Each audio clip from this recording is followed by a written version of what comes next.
Hey guys, and welcome back to this channel. In this video, I will be showing you guys where you can get more of the light and shadow pack in Heartopia. And this is what I mean by it. It is this one, the light and shadow material pack. So for instance, the ones that you got wasn't enough.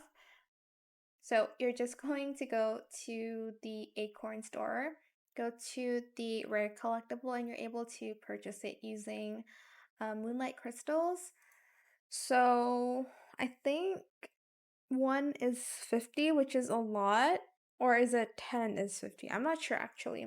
There's also the penguin material pack that you can purchase here if you did do the event beforehand, and you'll need more material packs.